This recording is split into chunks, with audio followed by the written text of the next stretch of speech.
So welcome back to the Lift Your Life podcast. I hope everyone is doing good as always. And we are back for another superb guest podcast, and another one of my absolute rock star clients is joining us today. I'm super mega excited to have my client Leanne on board. So I'm going to put you in a really awkward position now, Leanne. Tell someone a fun fact about yourself. You know, when you go to job interviews and they're like, just give, tell us about yourself. And you're like, oh Christ, like, what is it about me? Like, who am I? So just a brief introduction, who you are, where you live. Don't have to give them an address because that'd be a bit weird. Yeah, take it away. I am Leanne. I'm from the northeast, so I live just outside of Newcastle, but I did live down in London for a good few years as well. Just very similar to like a lot of the girls here. I am obviously very into the gym and musical theatre, and yeah. Apart from that, I'm not the most exciting person. That's pretty much it. I live with my 2 cats and a dog, just living that single gal life, and that's about it. Brilliant. Musicals are a big, I don't really talk about it, but I've got a past history of being like in drama school, and I grew up in a family who love musical theatre. So top 3 shows then, what would you pick if you had to pick 3 musicals or just shows? Oh, I've got you now. I know, that's hard. It's difficult as well because I haven't seen that much, because not a lot comes up to the northeast. But funnily enough, I did just buy tickets for Aladdin this morning, so I'm very excited. Amazing. Top 3 shows are probably Les Mis. Brilliant. What else? My all-time fave is Bat Out of Hell, which is quite a niche one, but I've seen that several times. That's quite a different one to have as so good. Yes, so good. And then probably I feel like Wicked. That's a classic. Everybody likes Wicked. Bloody fantastic, isn't it? Absolutely. Yeah, so good. It's a very good Defying Gravity is a very good top set song as well. Just when you really want to is it? No one else is really not just like, so if you can, I'm not going to try and sing on the turn it off. When she's really going for it, I'm like, yes, I can get that last rep. Amazing. I have to try that one next time then. Yeah, I do love a good, there's some musical songs that really just get One Day More as well, like, yes, I can do this last rep. No, I could get that one. Yeah, that's a good one. Yeah, maybe we should have a team trip out, because quite a few of us who are, I know Sam will be listening to this podcast. Sam's a geek. She's like a -- fan. She loves musicals as well, so maybe we could have a bit of a trip out, gym and musicals day. That would be absolutely the dream. Very ideal. So the cat come behind me as well. Yeah. Very sorry. It's all good. So I wanted to get Leanne on the podcast today, like I do with a lot of my clients, to share their stories and experiences, because I don't just like to give my take on things. I like to hear other people's stories, other people's experiences of where they've got to, and I just think it's really interesting to hear other people's journeys, and it's inspiring. So right back before you got into the gym, taking it many years back, where did this all start for you in terms of fitness, the gym, dieting? What's your story? What's the initial start point for you? So fitness for me didn't come along until kind of quite late into it. So when I was at school, like I always hated PE. I was never like a fit girl at all. Did not enjoy moving my body, just wasn't for me. I'd rather be in the house reading a book. But for me, I think I've always had issues with my body, like right from being like a young teenager. Yeah. And I think for me, it probably stemmed from, I'm like a tall gal. I'm 5'8.5". And I think I hit quite tall, quite young as well. So compared to my friends, I was always like the tall one. The rest of them were little shorties. And I think in my little teenage brain, I kind of equated to being taller as to just being bigger. And I think that, if I think back, is probably where it stemmed from initially, like being conscious of size and things like that. And I just think I've never been a massive fan of the way that I like looked and how my body was and things like that. So it was like teenage years, weren't great. There's very few photographs of me as a teenager, even like for my mum. Like I feel so bad because I'm just not in family pictures. Never would like get my picture taken or anything like that. And then I went off to university and stuff, and that was like interesting because obviously you're around like totally different people at that point. And my issues, I guess, started when I moved home from university. So I think that's when everyone makes those jokes about when you go off to university and you get like the freshman 15 and things like that. And I don't think I actually did, looking back. There was absolutely nothing wrong with the way that I looked. Like the pictures that I do have, like I was absolutely fine. And it was, I think, when I moved home and I was obviously back living with parents and things like that, and you lose like that bit of independence that you'd gained. at uni. And I think that's where my eating issues started. So I started the good old MyFitnessPal tells me to eat 1,200 calories a day. I'm going to do that. But better yet, if I eat under 1,200 calories a day, like, look how much weight I'm going to lose and how quick I'm going to do it. So I did all of that, which was obviously not good. And I did lose a lot of weight. And I do remember one day meeting up with like a friend from school, and she made the comment to me like, oh my God, you've lost weight. And I was like, oh yeah. And then she also went on to say like, oh, look, like you've got a thigh gap. And I think that was it. I was like, kind of cemented that what I was doing was obviously working, because I've got a thigh gap, and back then that's all we wanted, which is the stupidest thing ever. I know, right? Yeah.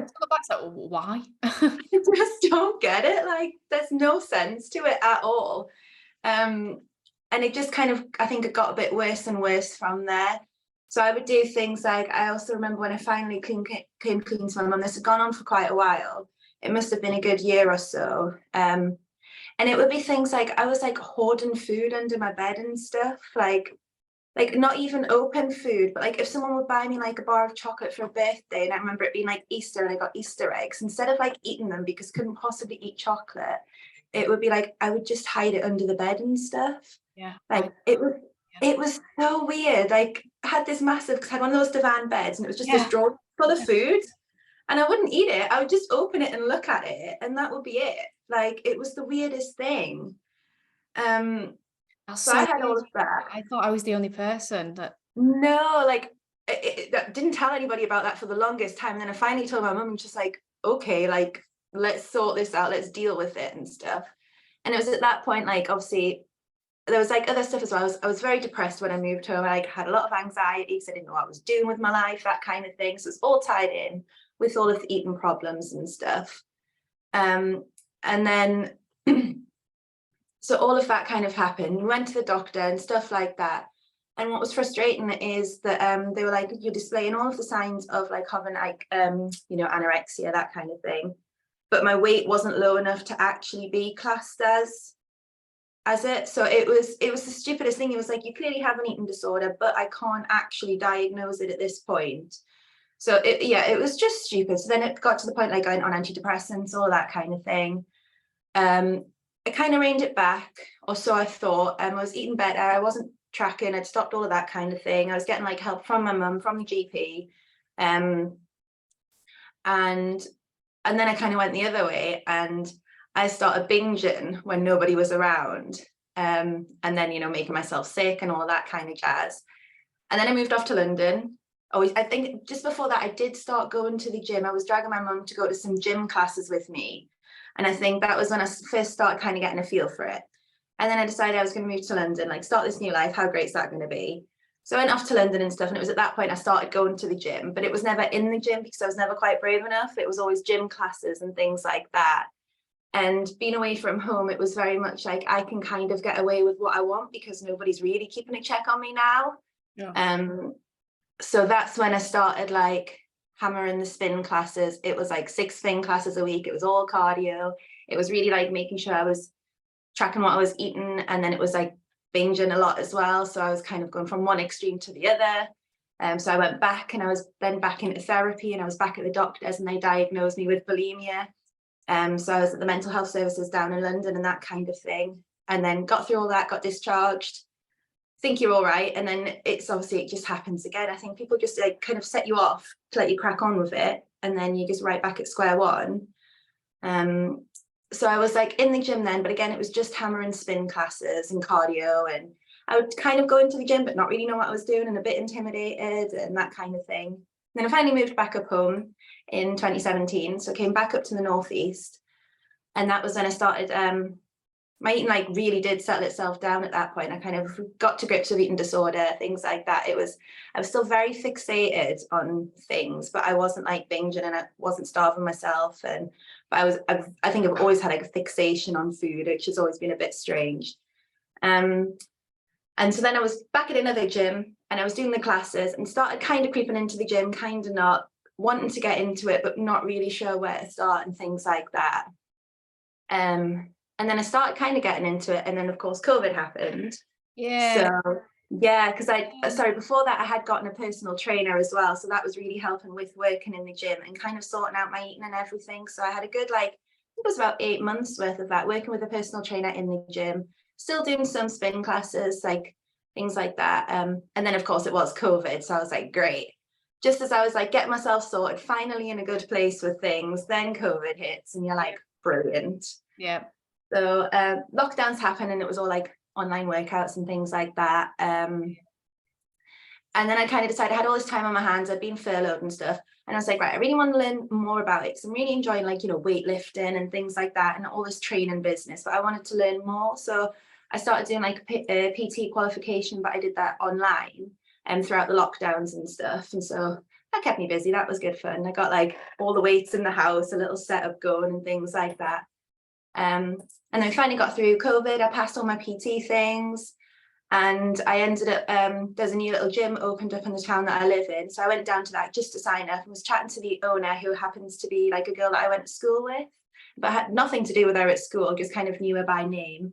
And then she ended up offering me a job, which was really random because she was looking for someone to do some gym classes for her. And I was like, I have like no actual experience here. Like, I've obviously gone to classes myself. I've passed the qualifications, but I've never actually done it as a job. And she's like, that's cool. Like, we're just starting up. We're just like a little business, blah, blah, blah. Yeah. And then like kind of 2.5 years on, I now teach like 10 classes a week. I do some small group PT down there as well. And like, obviously work with you. And fitness is just like everything to me now, but in a very healthy way in comparison to what it was. Like, I have 100% come like massively full circle. So it has been a ride. Indeed. And what is Sorry, that was like the longest thing. No, that was brilliant. I was like, just keep going. I don't have to answer any problems. And I think a reason that we connect so well is because there's so much crossover in our journeys and experiences. So like being at both ends of like disordered eating spectrums of under eating and like that sort of comfort eating, I've been in both. So I think that's why we do work well together, because I know your past, I know how that feels, and I also know the struggles of pushing in both directions and how to monitor those. But what is really interesting, similar to you, sorry, as well, is that like we both did psychology at university. we did. And I think I'd moved back from university and that's when my problem started. And in my head, I was a bit like, well, I've got a psychology degree. Like, I know, like, what these disorders are, like all of that kind of jazz. I've studied them. I don't possibly have issues. Like, I was a little bit, not cocky, but a bit naive as to like kind of real world, like issues and things, because, I had the psychology degree. So how could this possibly be happening to me when I understood these disorders? Like, that's weird. it. And it's that thing of you can't see the wood from the trees when you're in that, because I was similar to you. I wasn't at uni, but I was doing psychology in school. So I was really fascinated and interested in sort of mental health and problems and struggles. So I did my own research prior to actually studying it properly. So I was the same. Because I remember when everyone threw that, you've got anorexia, I was like, I don't. Like, absolutely not. Like, I don't tick those boxes. You just can't see it. But I think what makes me angry, and this is a bit of a tangent, is the fact that you couldn't get the diagnosis because of the BMI. And this is why I hate BMI with an absolute passion. Like, I know all I do these days is slag BMI off. The minute somebody says it to me, I'm like, don't even talk to me. Because even at this point in time, I'm still classed as overweight. And I'm like, and I know I'm not overweight. Like, it's absolutely ridiculous. Right now. Yeah. It's like, it's crazy, isn't it? Because I think technically I'm classed as overweight or on the very top cusp of healthy weight. But technically I need to gain weight right now for my health. And it's like, if I went to the doctors and they don't even check your medical history whenever you go anyway. Like, why are you here? You should know. It says on your computer, Karen. They would be like, oh, you could probably do some losing some weight. I'm like, actually, no, if you actually looked into things, I could probably do with gaining some, because my body's not happy right now. So that makes me angry, because you could have been fixed so much earlier had they have just said, you know what, you don't take the diagnostic criteria for the weight, but you tick every other box. And with mental health, yes, eating disorders are physical in that they manifest physically, but it's the psychology and what goes on up here that is the thing that needs to get sorted. And I think the worst thing about it is they're like, they'll ignore the eating issues, and they're like, I depression and anxiety as well at the time. Yeah. And they were so much more focused on that and kind of thinking, well, if you're not depressed anymore, then your eating's going to be fine. So we'll just stick you on antidepressants. And again, antidepressants were the worst thing that happened to me. Like, I feel like they messed me up so much more as well. And I was on and off them for like 7-8 years. Yeah. And got to a point when I'm like, enough is enough. And they've said it to me, like, even in the past couple of years, do you think maybe you should? And I'm like, no, I'm not going back on anything, like, not happening. Like, they just love to give you a pill and think that that's going to solve all the problems. Like, so bad. Yeah, again, that's something I could go on a massive tangent about, because I've got quite strong, passionate views on just throwing people on pills from all perspectives. But I was the same when I first got taken to the GP by my parents, and they were very, very concerned. And the doctor was like, oh yeah, she's probably just, she's a teenager, stress. Let's put her on to these antidepressants because she's a bit sad. She might want to, she might eat more. Well, obviously, went back 4 weeks later and I'd dropped a significant more amount of weight. It's like, well, yeah, that clearly did absolutely F off. I think you should go on some beta blockers as well. It's like, brilliant. Just keep throwing me on stuff, and it just makes me sad. It's just not solving the problem, and all that does is, yes, it might make you feel a little bit better in the short term, but as you'll know, with any sort of mental health, there is always something usually a little bit deeper, which is a trigger. And if you're not getting into that and exploring that, you're just putting a bandage on something that needs, I look at it as something that needs surgery. You can't just keep putting a plaster on it. You need to get to that deep wound and actually sort it. Otherwise, it's just going to keep coming back and back and back. And they think it's actually saving the money, don't they? Oh, we'll save money. We'll throw them on a pill. We won't put them through therapy. But actually, you're costing yourself more money because that person is going to keep coming back and back and back and back for years. Whereas if you just invested more now, it's kind of a bit, I guess, almost like coaching, isn't it? When people do these quick fix fat diets, not like it's 10 at a Join Slimming World, or it's 20 quid to get this diet pill. It's cheaper than actually seeking proper help here. But if you're doing that for years and years and years and years, actually add up how much you've spent. Exactly. And you just constantly end up back at square one, but a lot worse than originally. So it's so frustrating.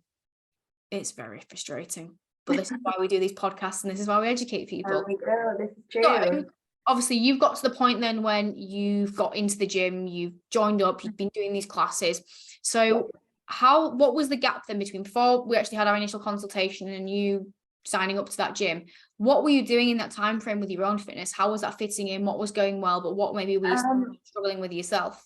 Yeah, so obviously COVID, all done and dusted. I spent the entire kind of COVID time in the house with my little weights, my little barbell and stuff that I managed to get my hands on. And I was like checking stock levels every day for all of the various sites. I was so skint because I literally just started working as a PT. So I had a little bit of furlough from the gym that I was working at, but like £400 quid, and I had outgoings. I had a car and stuff. So my spare money was so limited. So I was on marketplace refreshing, please someone sell them cheap, because it's like an addiction trying to find stuff every day, constantly on the hour checking stock levels. Ended up driving my mum obviously you weren't even supposed to be going particularly far. I think we drove about 60 miles to go and get this 50 kilogram barbell set from an Argos. Mind you, it was totally worth it because I used and abused that bad boy for the next 18 months. So I remember going to pick up a bench, and at that point you weren't meant to leave at all, and I was literally hyperventilating in the car, if I get pulled over I'm getting arrested. Yes, that was 100% me as well. Terrible, but needs must. We did what we had to do to survive. Exactly. Yes. So I joined the gym obviously when they all reopened back beginning of 2021, maybe, was it? Sometime around then. The end of it was April 21. Yeah, so April 21. So I went and joined this little gym that had obviously opened up. It had opened up pre-COVID, bless her, but very similar to kind of you. She just launched a business and then COVID hit. So but she managed to survive it though. So this girl's a little star, so give her credit.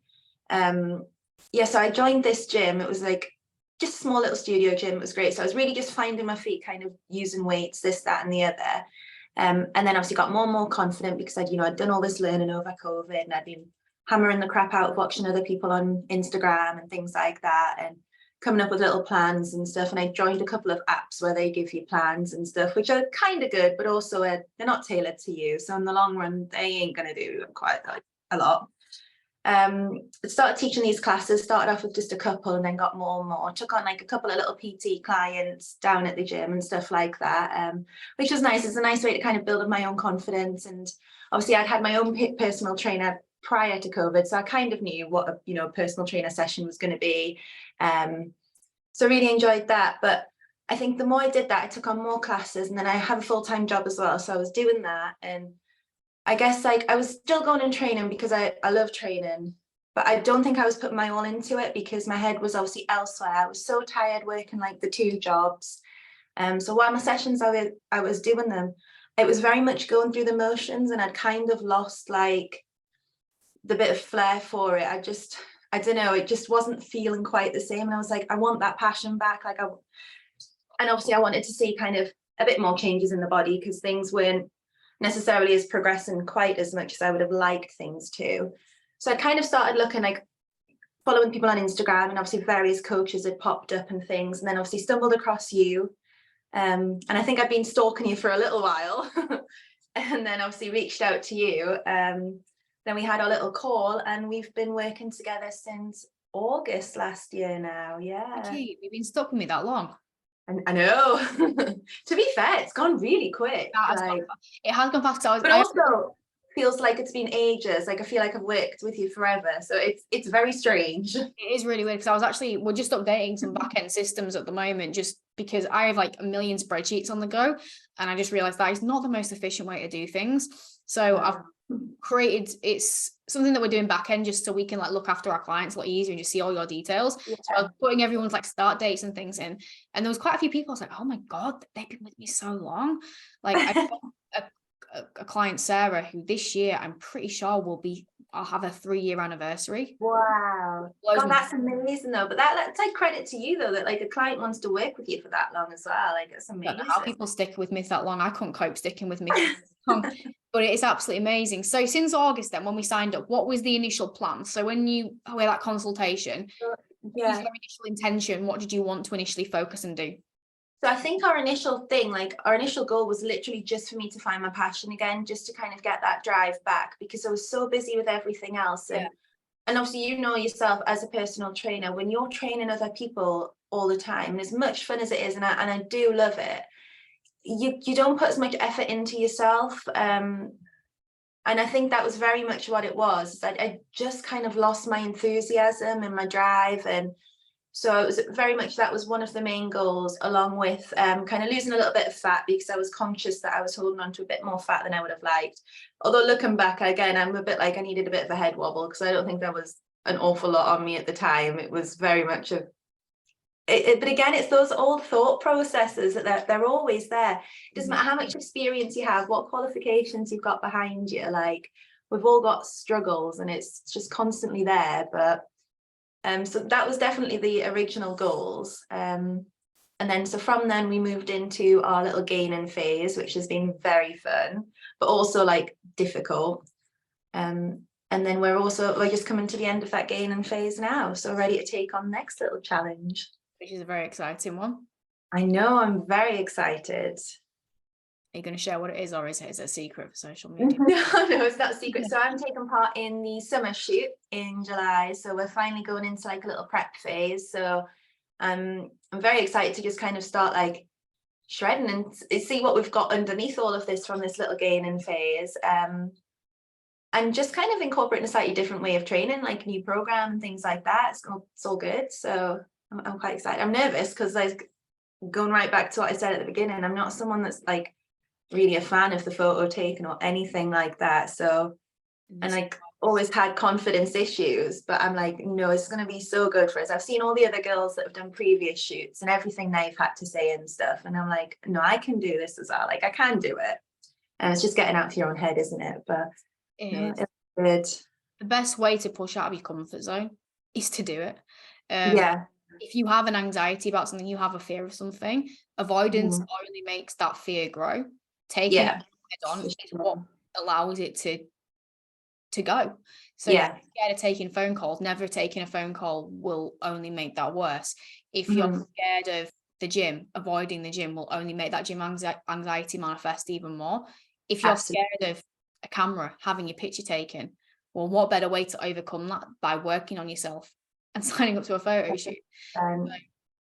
This is why we do them. Like, it's what it unlocks for people, and I just honestly love doing them so much. I'm so nervous, but I'm also so excited already. Like, I can't wait to see where we're going to be in like 16-ish weeks time. Like, it's about 16 weeks, which that yeah, sounds long, but also not long. Like, it's crazy that July will be round the corner in that time. Yeah, it's going to be mad. And it's just before my birthday as well. So it means like that's going to be so much fun. When's yours? The 28th of July. Mine's the 19th. So part of the post-shoot celebrations will also be, we'll have some early birthday celebrations going on there as well. Absolutely down for that. 100%. We'll get some cake on order.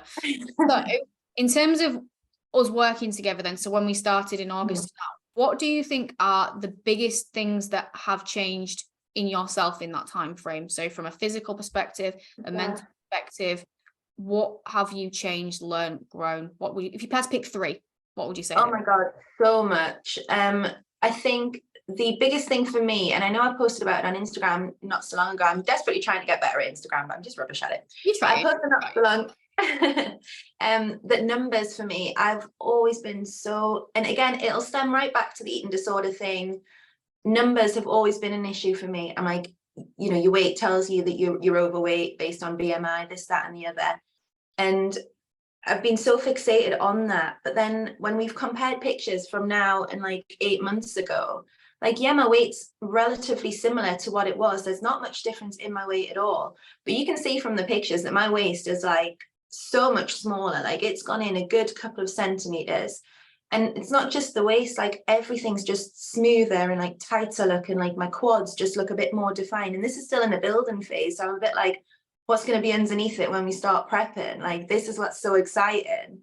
My upper body, like, I've never had much of an upper body, whereas now I can't go past a mirror without flexing in it. I'm like obsessed with getting the guns out. Like, I don't know where that's come from. So yeah, the biggest thing for me is definitely numbers. I don't get caught up on the numbers because at the end of the day, they don't mean anything. It is all about how you look, and I look so different. Things fit so different. My confidence is definitely on the up. Like, I'm not going to go out there and say I'm the most confident person. Like, I'm for sure not, but I am 100% getting there. Like, I would never have dreamed of doing this kind of thing 6 months ago. Whereas now I'm like, hello, this is me. You gave your whole life, little Piers Morgan life story without any sort of fear at all. I was like, just grab yourself a cup of tea, we're in for the long haul.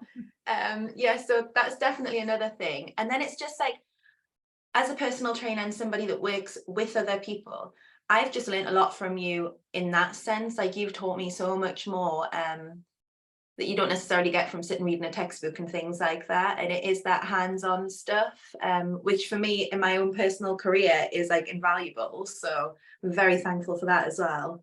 And also, you just keep it real, like, and it's nice. You don't like sugarcoat things.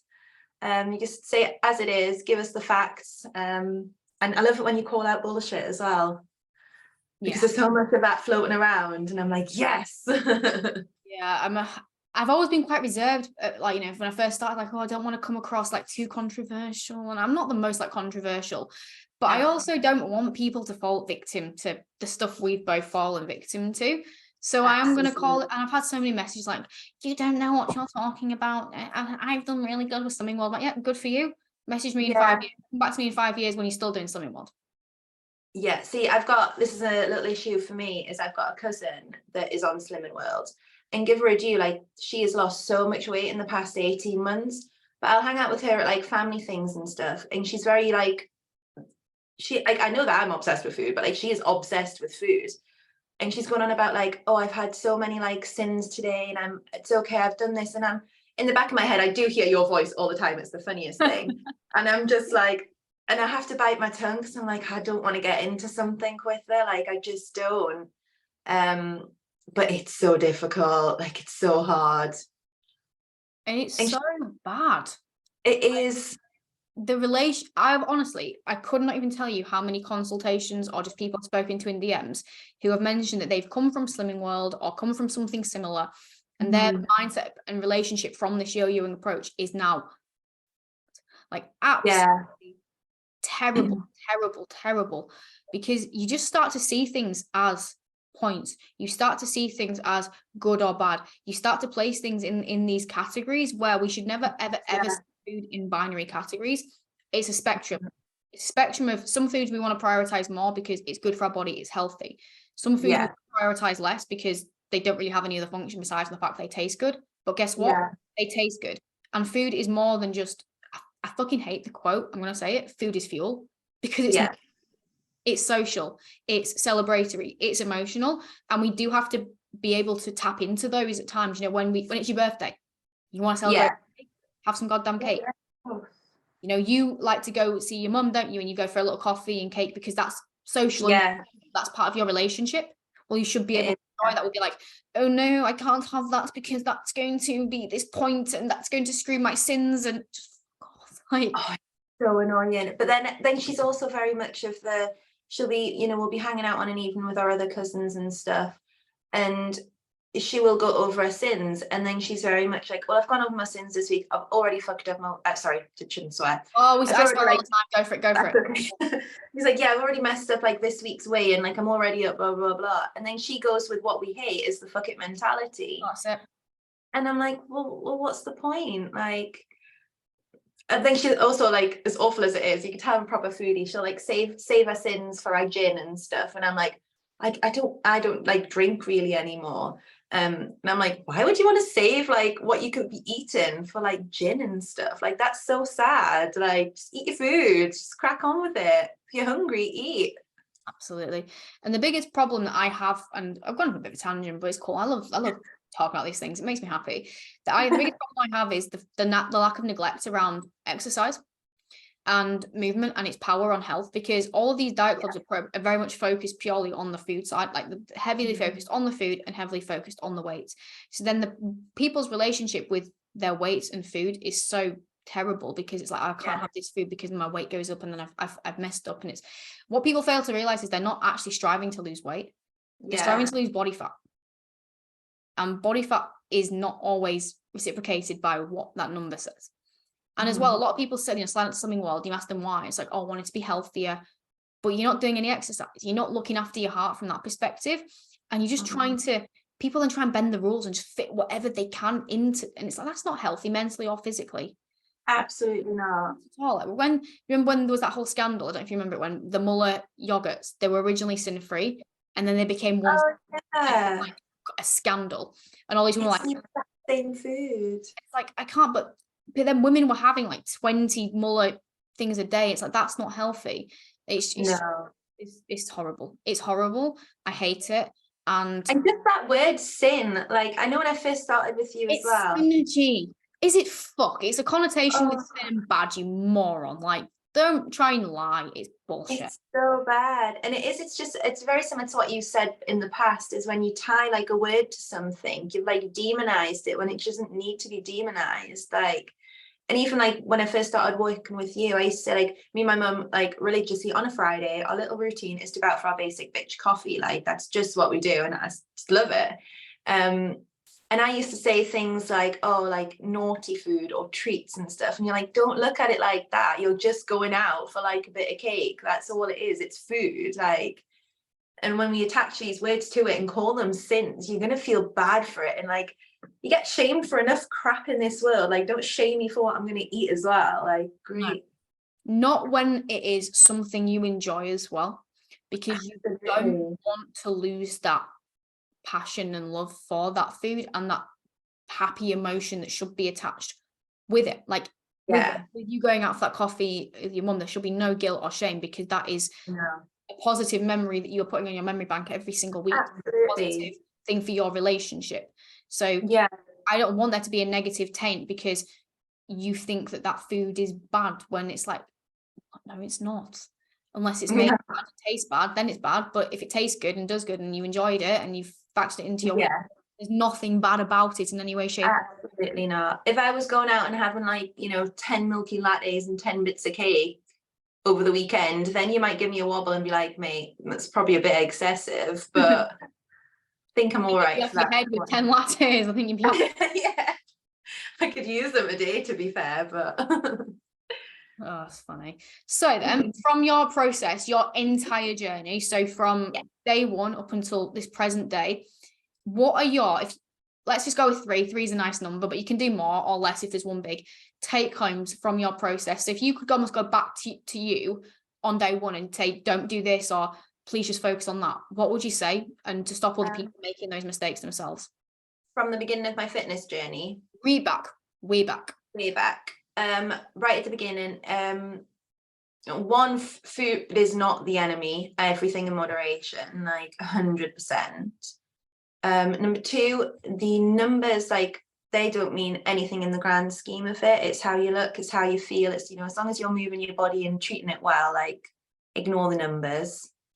And three is, as cheesy as it is like, invest in a personal trainer or a coach or something. And I'm not just saying that to like plug you or to plug me. Like, there's so much stuff on the internet where they don't give you proper training, but you'll see someone like, follow this leg day and do these stupid exercises, and you're so naive that you're like, yeah, I'm going to do that because I want to look like that. Just don't. Like, do research properly, find out what works for you, like invest in a coach or a personal trainer or whatever it is, someone that's going to teach you how to move properly to do like what you need to do to reach your goals.